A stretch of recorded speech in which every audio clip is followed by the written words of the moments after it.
Business English Club podcast with Amy. Thanks for joining us today. Today we're going to be discussing how to make a great impression. It's important to make a great first impression at meetings, conferences, interviews, and in social situations. But how do people do that?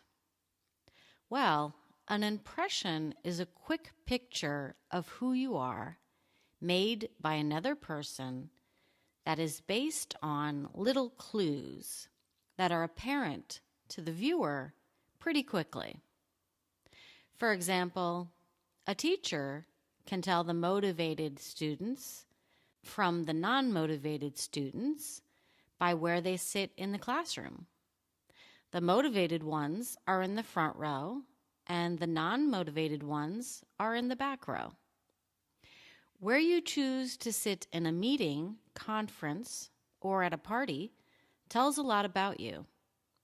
For example, in meetings, do you sit next to a person who always talks quietly to another person throughout the meeting, signaling their disinterest in the subject, disrespect of others, and indifference to being promoted?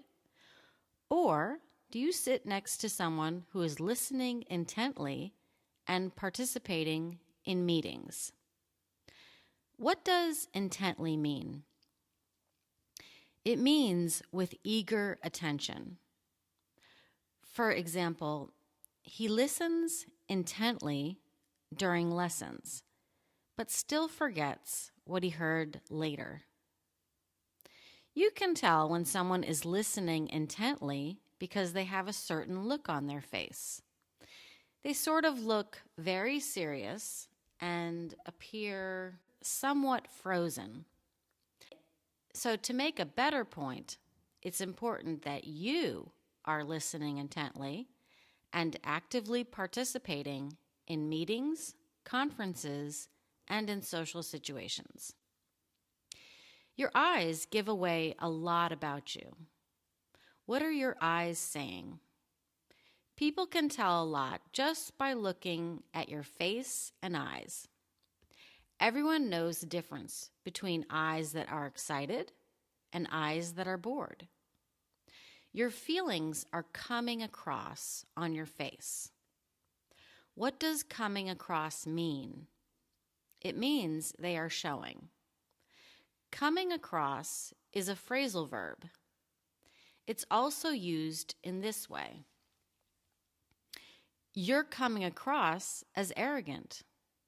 This would mean that people are perceiving you as arrogant.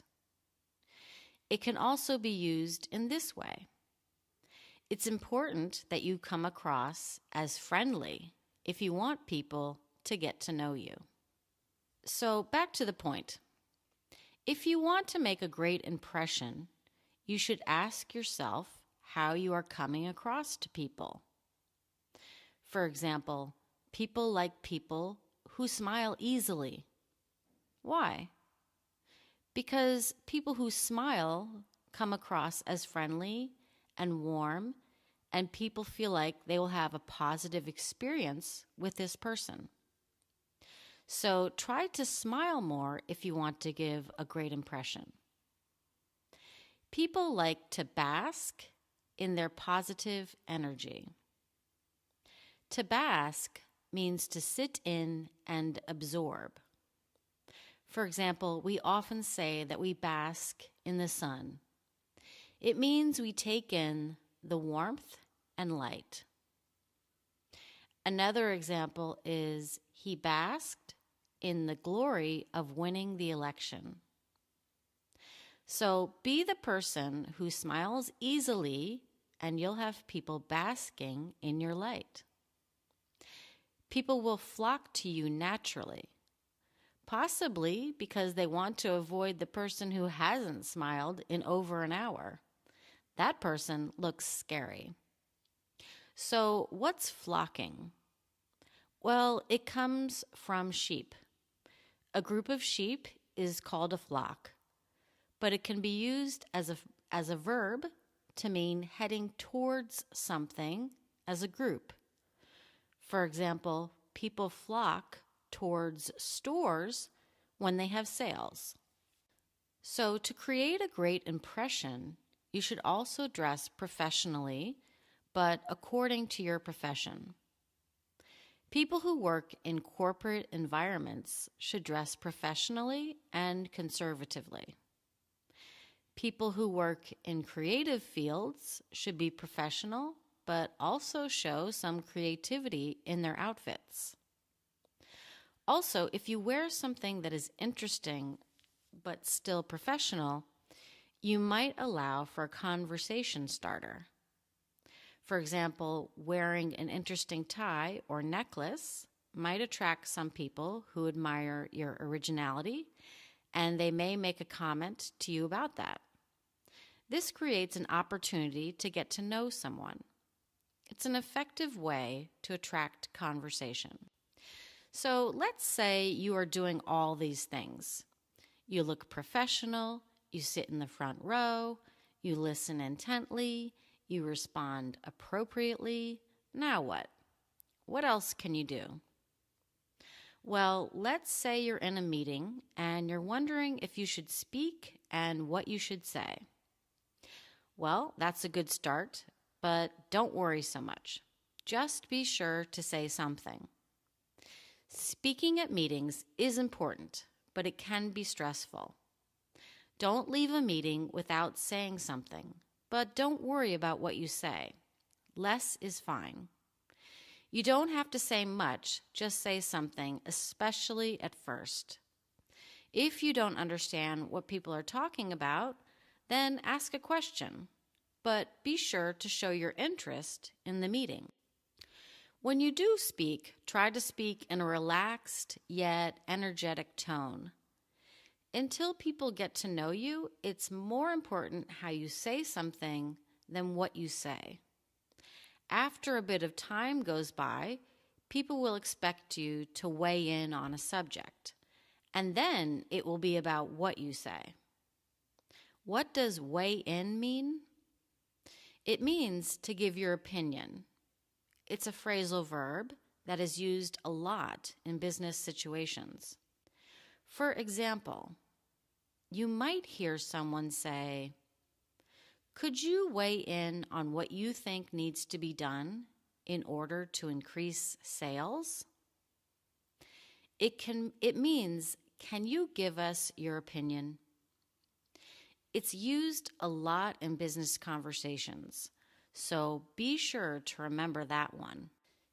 You can also say, "I just wanted to weigh in with some comments" at a meeting.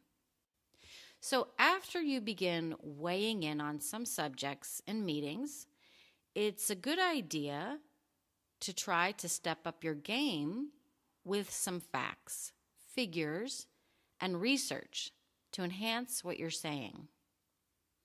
Step up your game means to take it to the next level or do a little more. For example, if you aren't making sales, then you need to step up your game and meet more potential clients by attending more conferences. It's important to make your opinions memorable and strong. Then you'll create a great impression. Of course, using strong vocabulary and using language skillfully also creates a great impression. Try to remember these things and implement them into your routine.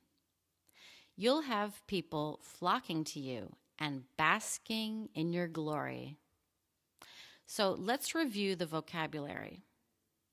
We learned the words intently, coming across, bask, weigh in, flock, and step up your game.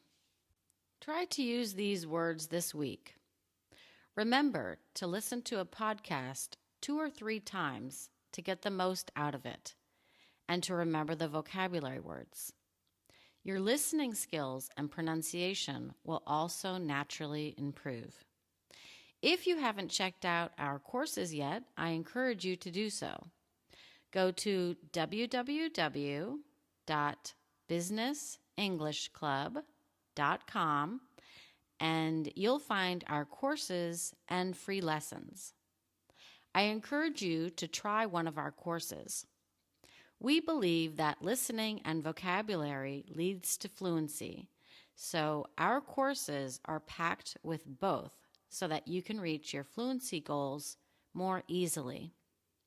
They are also packed with loads of listening comprehension quizzes that will allow you to really know that your comprehension is accurate, and if not, how to improve it along with your speaking skills to say exactly what you want to say.